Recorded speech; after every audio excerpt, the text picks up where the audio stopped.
7 years into the marriage, I caught Stella cheating 3 times. The first time, she begged in the rain for my forgiveness. The second time, she teamed up with my parents to stop me from divorcing her. The third time, she just laughed casually, saying, "Go find someone, if that's what you want. Are you satisfied now?" Satisfied? Very much. It wasn't until I tried it myself that I finally understood her. The thrill of being with someone new is truly amazing. But Stella ended up regretting it. On my 29th birthday, I was home all alone. Stella had promised to come back to celebrate with me, but she texted me last minute saying something came up. Interesting timing, as her secretary, Mike, posted something not long after for me to see. It was in a high-rise hotel room with a bathtub right by the floor-to-ceiling windows, offering a stunning city view. 2 hands, covered in foam, were intertwined. You could feel the intimacy. The faint tan line from her wedding ring was still there. I recognized it as Stella's hand immediately. Funny thing is, I didn't feel anything. This wasn't new. It was just another instance of her infidelity. The post vanished quickly. Mike added some text afterward, saying it was a mistake and he'd be punished by the boss. I turned off my phone. My heart was numb, but my body felt cold, urging me to find warmth. I drove home. When I reached the door, I went to knock, but it felt like an invisible rope held my hand back. So I stood there for a few minutes. Johnny, my younger brother, spoke from inside. "Hey, isn't it my brother's birthday today?" My mom was thoughtful for a moment. "Tomorrow's your birthday. Oh, that means it's his today. Should we call him?" She replied teasingly, "What's the point? We'll celebrate both tomorrow anyway. He's used to it. Always has been." Dad chimed in, assuming Stella was with me. Mom sharply corrected, mentioning Stella was on a business trip, warning not to trust appearances. "He makes it seem like he's owed a fortune. If he can't keep a woman, that's his fault." Dad and Johnny agreed, then shifted topics, laughter resuming inside. Meanwhile, I stood there, colder and trembling. 2 years ago, when I first caught Stella cheating, I was devastated, feeling like I was in an ice pit, and only managed to say, "Divorce." I believed when you truly love someone, you can't accept any form of betrayal. Even as she knelt in that storm, even when she claimed she'd been drugged, I spent sleepless nights crying, not willing to forgive. My mom slapped me. "You're the one who insisted on marrying her, and now you want to leave? Are you trying to shame our whole family?" Seeing my disbelief, Mom softened. Stella was set up. Give her another chance. For a month, Stella apologized daily. Finally, I relented, but I didn't sleep next to her anymore. I just couldn't. Witnessing how I became a shell of myself, Stella cried. She wrote me a pledge, sharing her schedule daily, and took care of me. Yet within half a year, she was at it again, this time with her secretary, claiming she thought he was me because she was drunk. I just stared at her until she stormed out, embarrassed and angry. She didn't ask for forgiveness. Instead, she informed my parents, knowing they'd stand up for her. Mom blamed me for not showing affection, while Dad threatened disownment if I pursued divorce. Johnny reminded me that Stella funded his company, urging me to think about the family. They made scenes at home and work until they realized it was futile. Mom even ended up in the hospital after a scare, pleading with me to keep the family intact. Friends who once respected me mocked me, suggesting I consider my parasitic family. Stella didn't need to talk. She knew everything was said already. So once more, I conceded. From then on, things hit rock bottom with Stella. I ignored her, and she started coming home later and later. During Stella's third affair, she brought her secretary home. There were traces of their passion on her neck as I questioned her. Why not divorce? She lit up a cigarette, her eyes clouded with smoke as she sighed. Eric, at our age, let's not be naive. Even if I agreed to a divorce, your parents wouldn't. I'm thinking of you. Despite being candid about no longer loving each other, she told me we still shared a familial bond. To my surprise, I laughed. So you finally admitted it, you're not in love with me anymore? Stella studied me for a while and her lips curled in a sardonic smile. Feelings fade with time. With deadened heart, what's next? I didn't know. After leaving that so-called home, a drunk encountered me on the streets, glaring as if I were his enemy. His stare induced a destructive desire within me. You all just disappear already. What's the point in living if it feels like this? Smiling, I reached for a knife as his eyes filled with dread. For a while, paranoia defined my world. I'd carry a weapon for a semblance of safety. You crazy or something? He snapped clear, sprinting away. I chased, spewing hatred, pushing my limits. Bloody and tired, yet there was no sign of him. My phone? I smashed it. Everything within reach destroyed. Still, it wasn't enough for the storm inside me. Fueled by adrenaline, I wandered aimlessly. It wasn't until I heard the ocean that I found some semblance of peace. I sat on the rocks through the night, watching the sunrise, and thought long and hard. My wife wasn't my lover. My family wasn't my family. I lost everything I'd held dear, and yet there was a strange peace in that emptiness. No expectations, no hope, nothing to anchor me. I'm free to do whatever now. What next? What if it all collapses? Become what they fear. Blend in. I felt my soul shatter, replaced by a lighter self. As the sun rose, I perceived something shattering, then reforming. All emotions stripped away, leaving nothing behind. Indifference settled in. When I opened the door, Stella and Mike were back at the sofa, flirting. The housekeeper guiding me inside seemed uncomfortable. Stella glanced over, stunned. What's wrong with your leg? Her concern almost made me chuckle. Cut by glass. Mike chimed in mockingly. Eric, dude, pulling disappearing axe? Had the boss worried all night? She didn't sleep.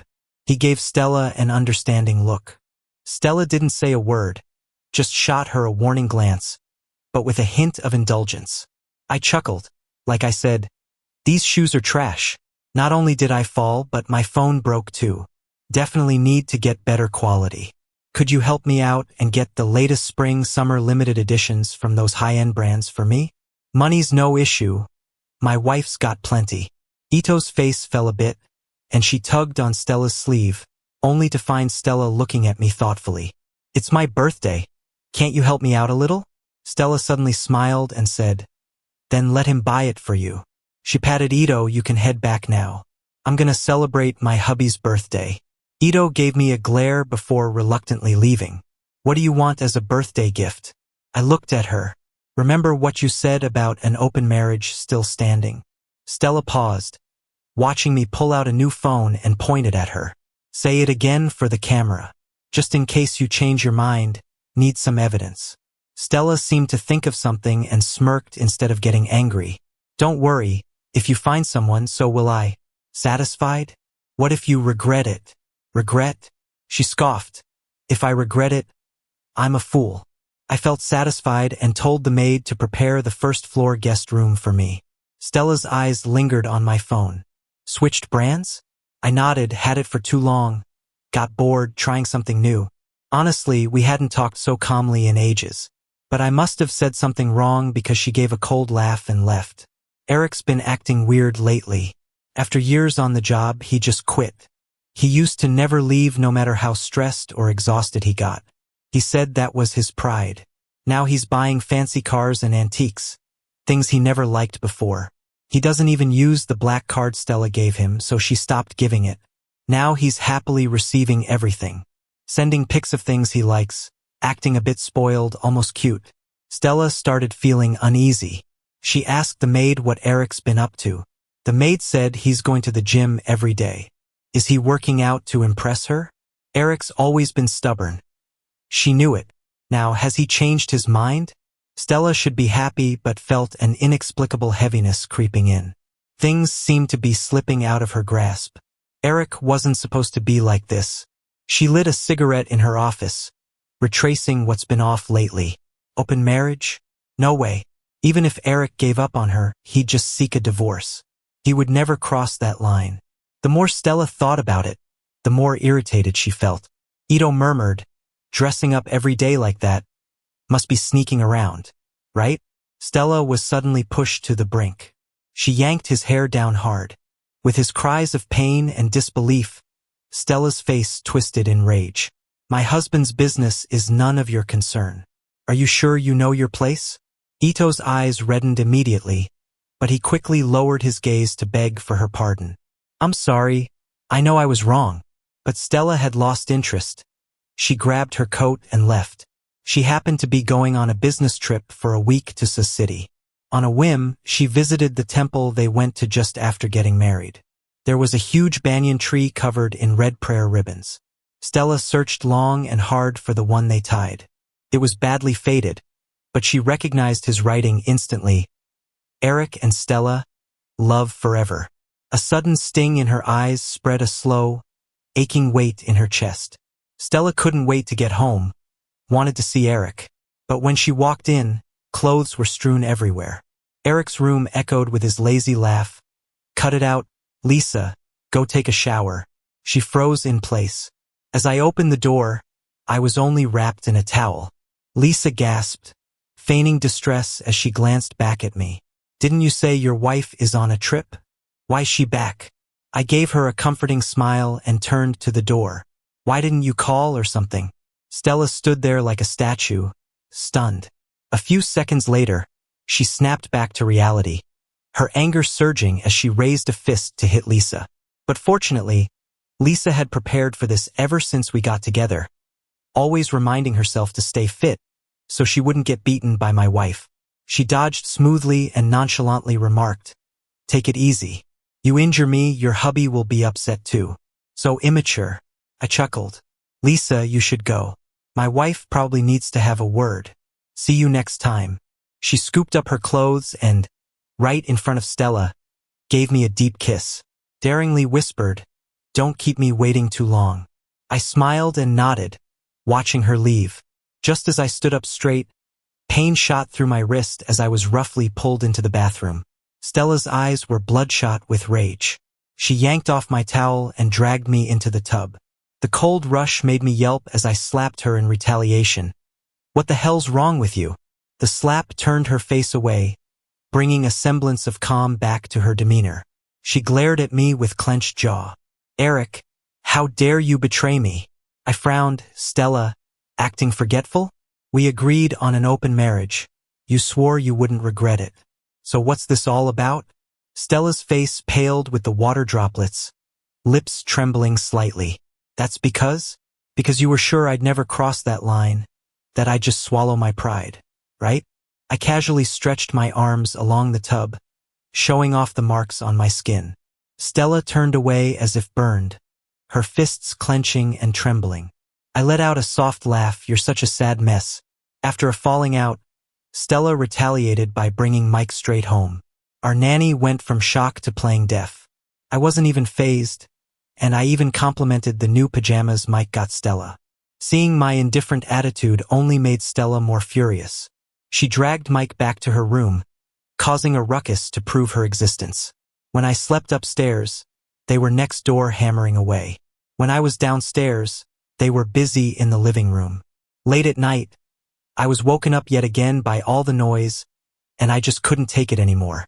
I kicked at their bedroom door, shouting, "Can you have some decency? Are people not allowed to sleep?" The door opened quickly. Stella smirked. "I thought you didn't care, so what's this now?" Suppressing my anger, I said, "I don't care what you do, where you do it, or how you do it, but maybe be a bit quieter when others need rest. Is that too much to ask?" Stella looked at me for a long time, searching for any hint of jealousy on my face. After a moment, she feigned disinterest and shrugged. "Nope, can't do. Sorry about that, I had warned her, but she wouldn't listen. It's her house after all, Eric. Just endure it." I realized he had a point and turned back to my room. Half an hour later, I wheeled my suitcase out. Seeing Lisa in the living room, Stella's forehead tensed.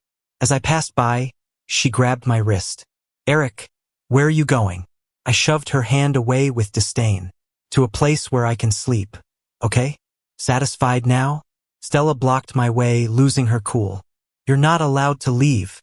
Lisa gave her an elbow. "Make way, don't crowd him. You may not care, but I do."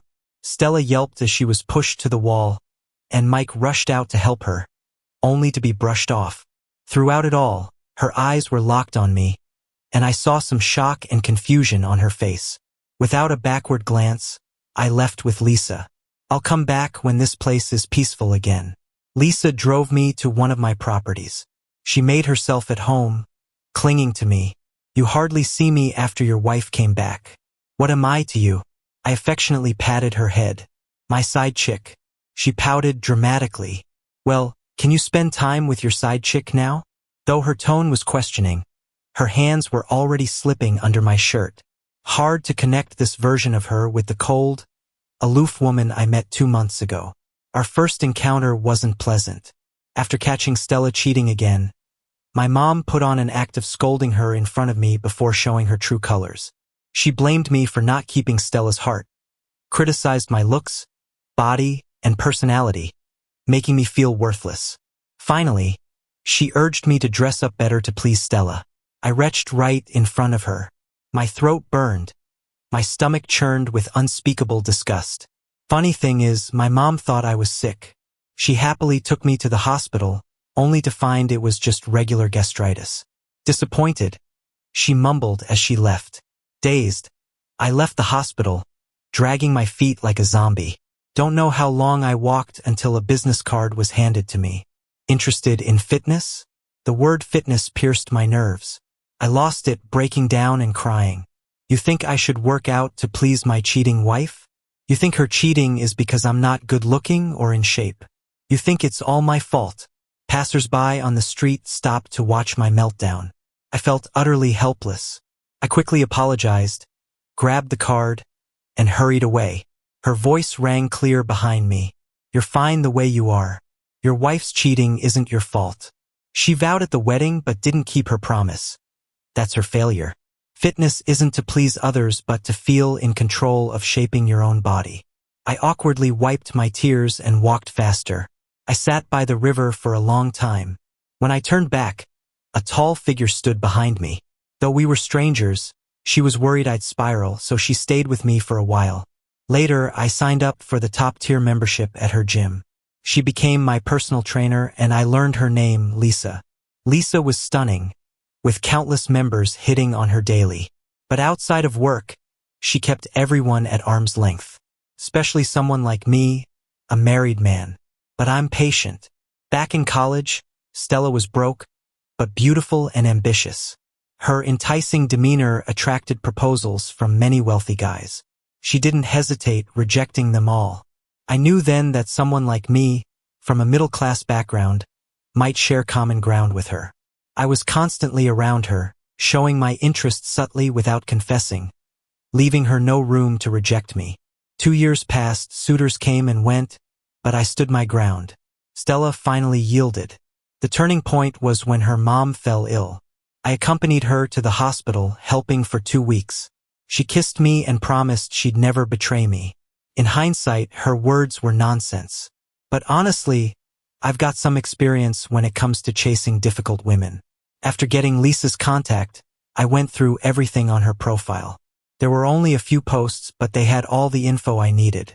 The songs she shared, movie stills, and topics. I spent a few days absorbing it all. Then casually brought them up in class. That gave us something to talk about, right? It was clear as day. She started replying to my messages more often. During class, there were those occasional touches, and at night, it felt like we were really connecting on a deeper level. Maybe as I get older, I've become more attractive. In less than 2 months, she was opening up to me. Lisa's a rich kid. Her family's business is mostly abroad. Her parents had a business marriage, divorced after she was born, and each had affairs. Not feeling loved, she ran away from home. She came back to work as a fitness trainer rather than inherit a cold fortune. Lisa asked me, "Do you think I'm silly?" I chuckled, "Pretty silly, yeah. Used to be just like you. Did you run away hoping they'd come after you? But truth is, they'd forget you fast, and some outsider would inherit what should have been yours. People who don't love you get annoyed when you cry, not sympathetic. I'm speaking from experience." Lisa just stared at me, eyes flashing. "You must have had it rough." Huh?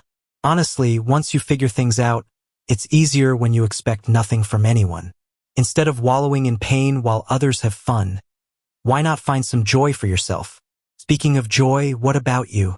Lisa rolled her eyes, grabbed my hand. You just want my body? Huh? She didn't say much after that, but showed it with a trail of kisses heading downwards. She certainly knew how to make me happy. Hadn't even enjoyed living away for long before Stella stirred up drama again in the middle of the night. Her friends added me to this group chat. They sent over a bunch of videos of her drunk at a club, calling my name. Classic Stella, always knowing how to disgust me. No matter what, you can't just ignore Stella. She's almost drinking herself into the hospital. Me. Can't she have her new guy pick her up? She only wants you. I sent a video of Stella swearing she'd never regret it to the group. No one spoke anymore.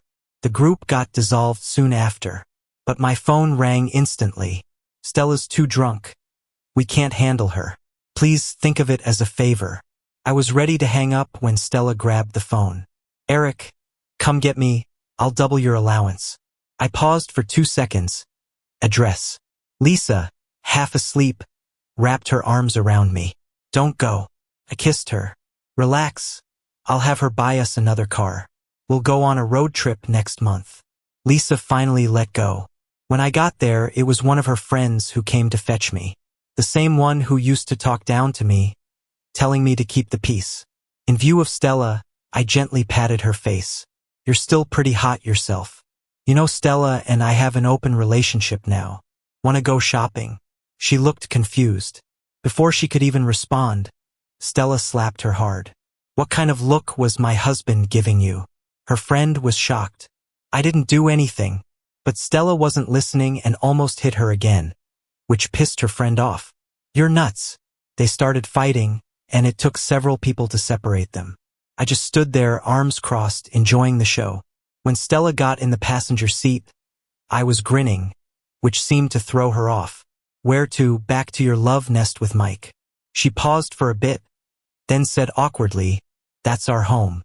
I didn't respond, but the heavy scent of alcohol got to me. This car reeks of booze. Needs a deep clean. You'll have to buy me another one after I pick. Stella had her eyes closed. I almost thought she'd fallen asleep, but then she let out a bitter chuckle. Is that all we can talk about now? I just found her bewildering. What are you complaining about now? Your only worth to me is the money you bring. Why should I care about you otherwise? Sorry, I'm not as pathetic as you. Stella sighed deeply, slowly opened her eyes, and her gaze was dark and unreadable.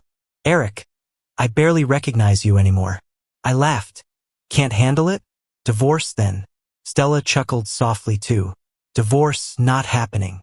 Seems like Stella's dead set on making my life difficult. I just got a new car. Planning a trip with Lisa. When my mom called me dozens of times to come home for dinner. As if Stella wasn't behind it. And sure enough, when I walked in, there was Stella, all cozy with the family. My dad was probably tipsy, beaming and waving for me to sit. Eric, Stella said she'll cut ties with the other guy. Settle with you. I glanced at her. What's this game about now? Stella didn't dodge my gaze. Looked genuinely sincere, like the first time I caught her cheating. Honey, I promised your parents, give me another chance, will you? My mom was grinning ear to ear. Yeah, talk it out, harmony brings prosperity. You two should have a kid, strengthens the marriage. Stella nodded, everyone supporting her, no one cared about my say in it. I popped a piece of fish into my mouth, smiled lightly when they turned to me. Didn't Stella tell you? I cheated too. Suddenly, the room went silent. Stella's pupils widened in shock. She couldn't believe I just ripped the Band-Aid off like that. My brother was the first to react, giving an awkward chuckle. You're joking, right? I tilted my head at him. My wife and I decided on an open marriage long ago. We do our own thing. You're young, you should get it. Stella grabbed my hand, trembling a little. Her expression was somewhere between crying and laughing, very hard to look at. That was just angry talk. Can we just drop it from now on? I shook off her hand. I don't get what you want. Isn't this better? I don't meddle with you, and you don't meddle with me. My dad slammed his chopsticks on the table. Seeing I didn't even flinch and kept eating, he knocked my chopsticks away. Did you hear me? The air reeked of smoke and alcohol, even made it hard to breathe. I stood up and flipped the table over. You don't want me to eat, right? Then no one eats. The plates smashed loudly, scattering everywhere. Stella was stunned, looking at me like I was a stranger. I raised my voice with everyone just staring at me, too shocked to speak. I turned to my mom. Who paid for your surgery back then? Was it your little boy? It was me, the son you looked down on. Then I glared at my dad. When it comes to food and drinks, you always only think of your little boy. But when your back hurt and you were in the hospital, you thought of me. I couldn't make it, so you reluctantly let your little boy see you.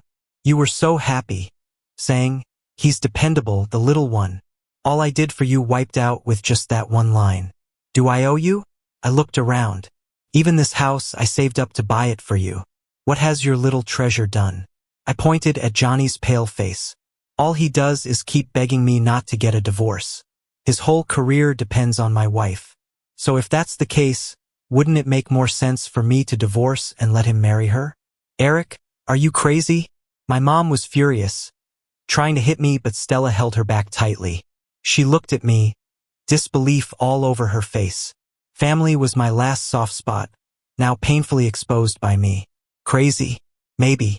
I spun around, grabbed a baseball bat, and smashed the TV. TV? I bought it. Smash. Fridge? I bought it. Smash. AC? Mine too. Smash. I demolished everything I could, leaving chaos in my wake. It all got chaotic, with my mom crying her heart out, calling me an ungrateful child and saying she might as well die. I smiled at her, almost warmly. If you want to die, go ahead. Last time you took poison, you made it back. Next time try jumping off a building. Make sure it's a tall one, 'cause I won't stop you this time. Her wailing stopped abruptly. With everything trashed, I tossed the bat aside and looked at my terrified family. I won't care about you anymore. Live or die, it's up to you. Push me again and I can't say what I might do next time. On the way back, Stella still couldn't process what happened. Her tone was laced with confusion. Eric, what's up with you lately? I closed my eyes, relaxed, and asked slowly, you played the same trick again, using them to force a reconciliation. Happy with how it turned out? Stella drove, staring ahead, tried to smirk but just couldn't. So why won't you forgive this time? You don't want me, or even your family? Eric, when did you become so heartless? Her voice was calm, but each word was heavy with defeat. I slowly opened my eyes. Stella, they're your family, not mine. When I was getting hurt by you over and over, they sided against me. From that point, they weren't my family anymore. My only regret is not realizing it sooner. See, life would have been much better. From now on, I have nothing to care about. What can you threaten me with?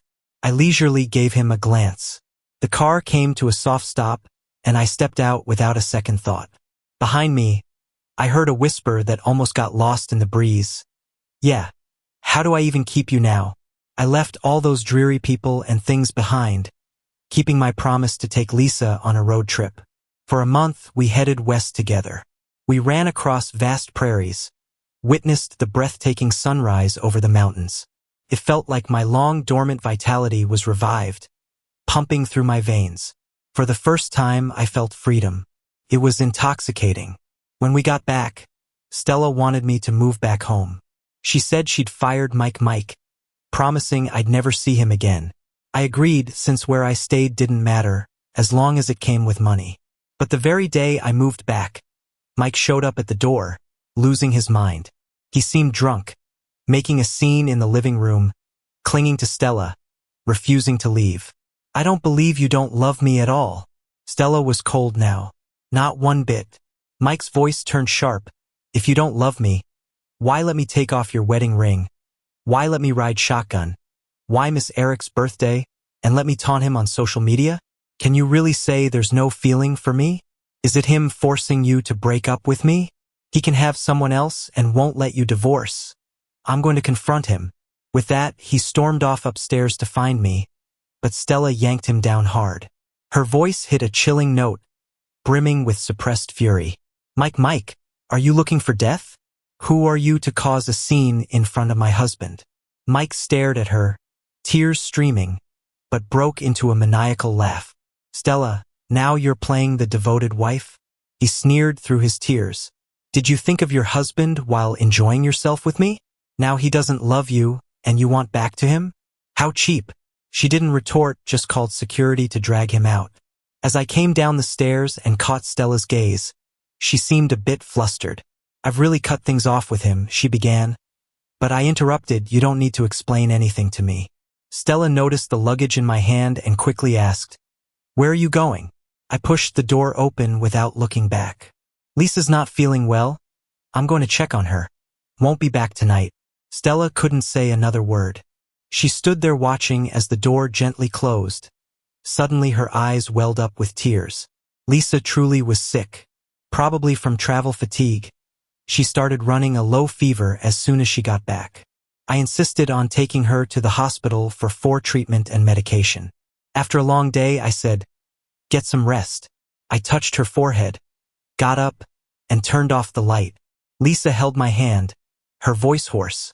Don't leave. I won't go to sleep. I'm here with you. She looked pale from illness. The boldness in her usual appearance was now replaced by a tender meekness. No one's ever treated me this well. If you're willing, plenty of people will treat you well. Lisa looked at me almost stubbornly. It's not the same. I just want you. I paused, my eyes shifting downward. In your condition, you might not be up for it. She shot me a glance, ears tinged red. Actually, it's possible. Don't you want to try 100 degrees of fever? I pinched her lips without expression. Stop, I'm not about to exploit a patient. If you're not sleeping, I'm leaving. Reluctantly, Lisa closed her eyes, but still held on tight. I just let it be. The next morning, I made her some porridge. Lisa lazily hugged my waist from behind. Are you leaving? Yeah. Take care of yourself, I'll see you in a couple of days. She frowned, your wife is a copycat. I get sick, and she gets sick too? I chuckled, can't help it, after all, she's the main wife. Lisa bit me on the collarbone out of frustration. She slid her hand under my shirt, fingers trailing over my skin. Pretty tense. Huh? She breathed softly. Half an hour, not enough. By the time I got home, it was almost evening. The nanny had called me earlier, said Stella had a high fever. I couldn't be bothered, but soon enough Stella called me herself.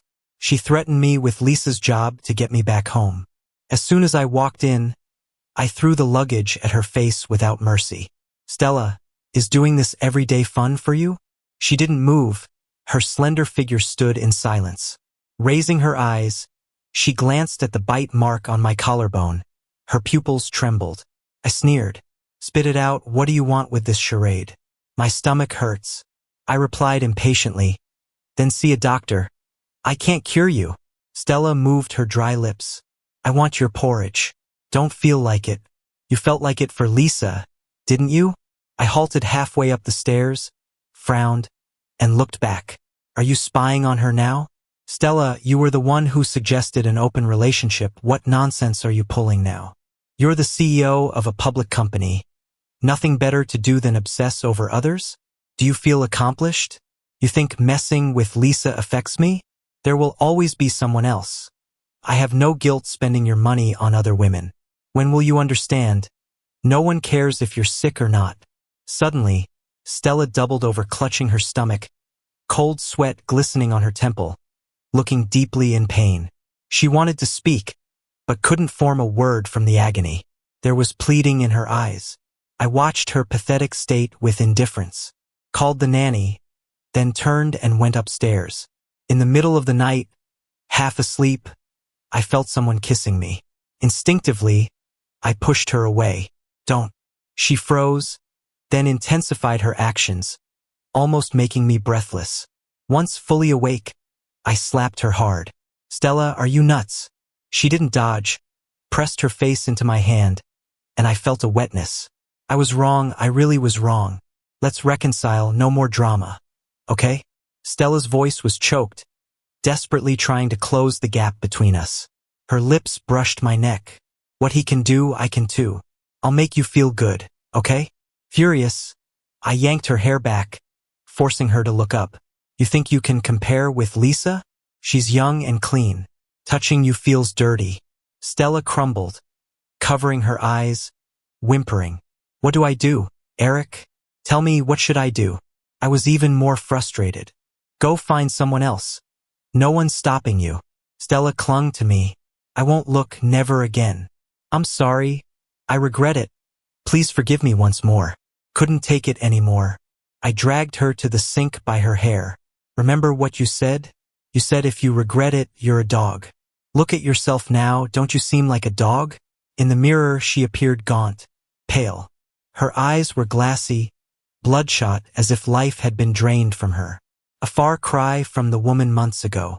Holding Stella's arm, I realized how shockingly thin she was. Just wanted to snap her out of it. But she managed a sad smile and whimpered like a dog. Eric, I'm a dog. I'm worthless. An idiot. I don't care if you hit or scold me. Do what makes you happy. I just want you back. We'll return to the way things were, we will. She mumbled, comforting herself. I let go disgusted. A gentle push and she collapsed to the floor. I looked down at her for a long time. Stella, when did you become so weak? Didn't you end up catching some disease, huh? If you're sick, get treated.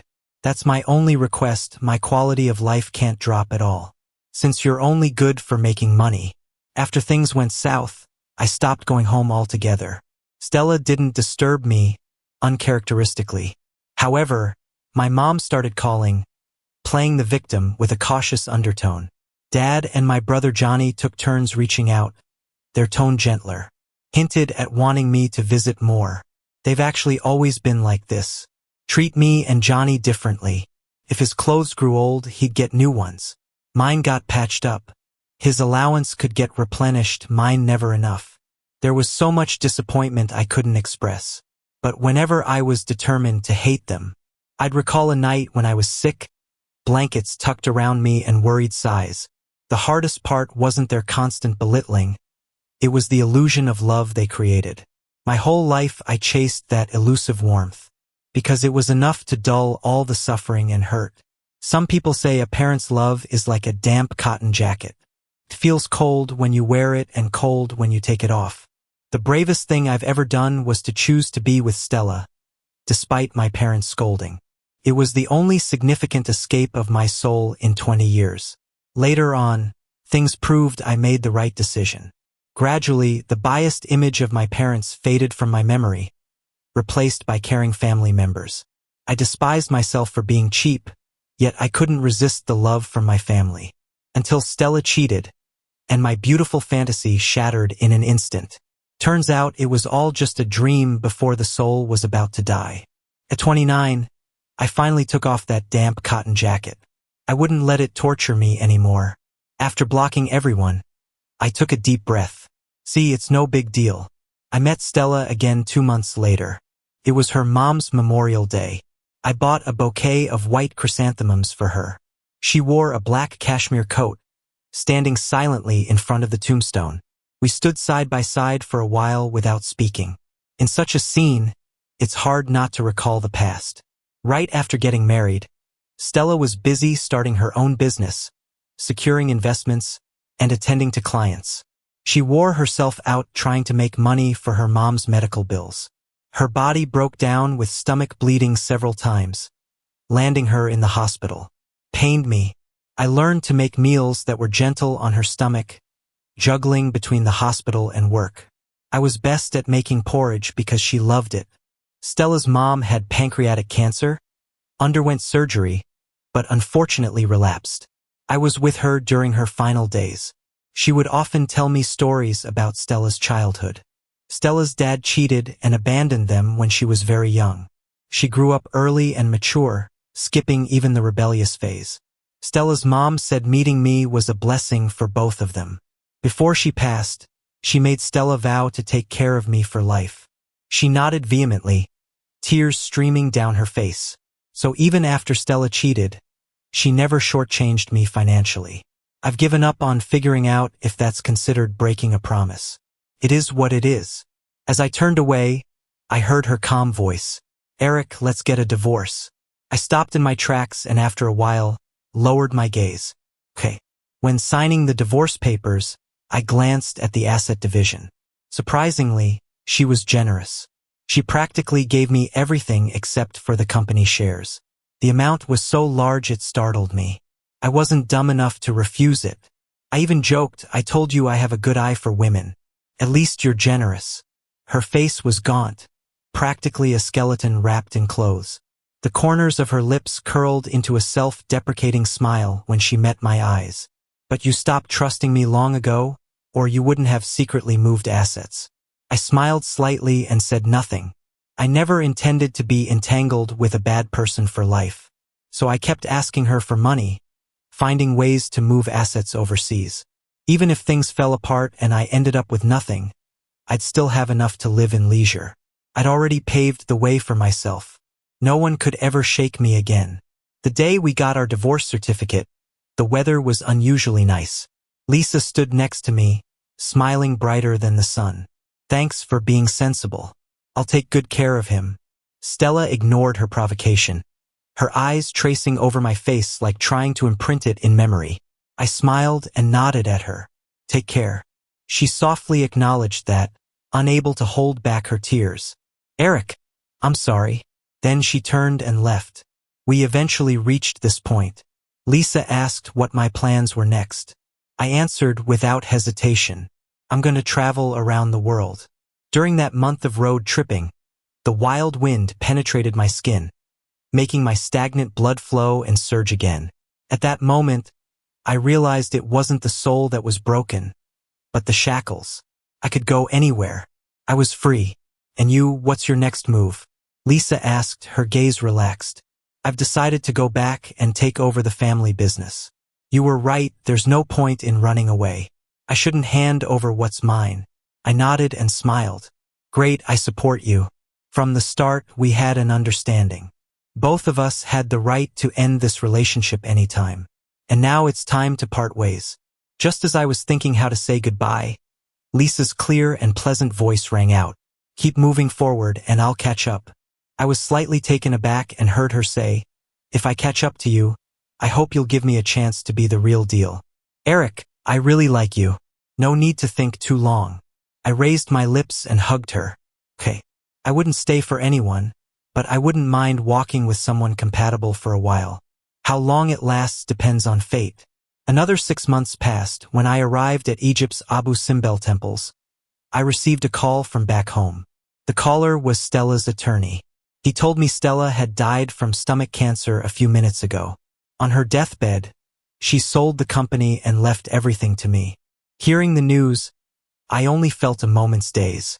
It was sudden, but not surprising. The lawyer's voice was heavy.